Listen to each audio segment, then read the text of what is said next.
You've proposed borrowing $400 million over the next decade for school repairs, just like in this building and all over the city. Mr. DeRobio recently put out a press release saying, that's good, but it's not good enough. You got to do it quicker.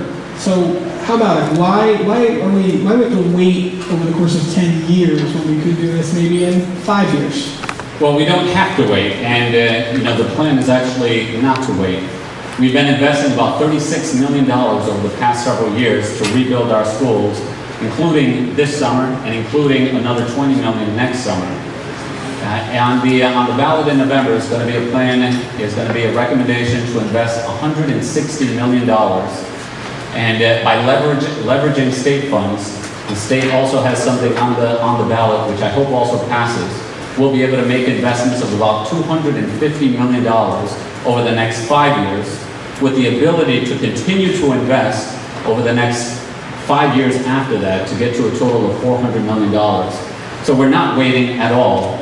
We're making the repairs as we speak, but also coming up with a long-term plan. And the way that we've done that is we've engaged the community. Many of you all here have participated. We've had several community engagement meetings where hundreds of people have participated. And we're asking them, tell us your vision for schools of the future. Because we don't want to just reconstruct what's already there. We want to make sure that we're building with an eye towards the skills and the spaces that are going to prepare our kids for what awaits them. So we've been going through that process. We will have a finalized plan in the next year, just in time for, if this referendum is approved, we'll be able to invest it to realize the community vision that comes out of it. So, I look forward to continuing that investment. But, if I were honest with you and honest with myself, I would say, that is not enough. We know that it takes $400 million just to get our schools up to a certain standard. But we have massive long-term financial issues in the city of Providence that we have to address.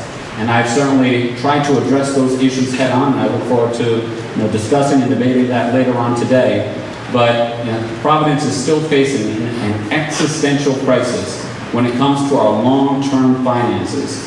$400 million is as much as we can invest and commit to today, but if we're able to address our long-term fiscal challenges, essentially our pension challenge, we could be in position to invest even more to fix our crumbling schools. How about it, Bob? I want to give you about a minute and a half to answer that. You did put out this press release to say, look, I think it should go quicker.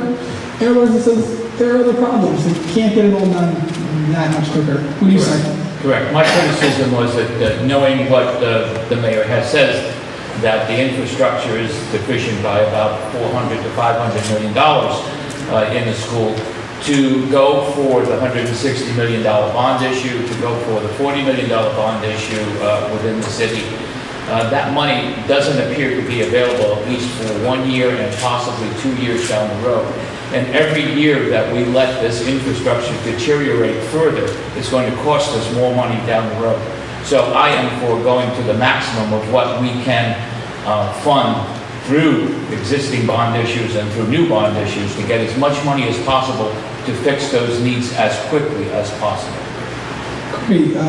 Why don't you jump in on this? Give me a minute and talk to me about the state of Providence's crumbling schools. Sure. I mean, we've been through years, and I can even say the incumbent, I can't put all this blame on him, but we've been through years of kicking the can, especially with education where it all starts.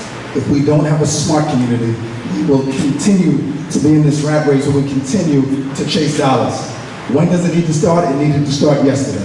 Okay? So many times we talk about city government, half of the budget goes to the schools. Okay? That's not enough. We need more. So the money that we're getting now, I would definitely be with Mr. DeRobio saying that we need it right now because the schools are crumbling as we speak. When I stop by the schools, when I go by the schools, even right now this summer, there's 1 to 2 people in there. The lights are on, people are doing nothing, and it's wasting tax dollars.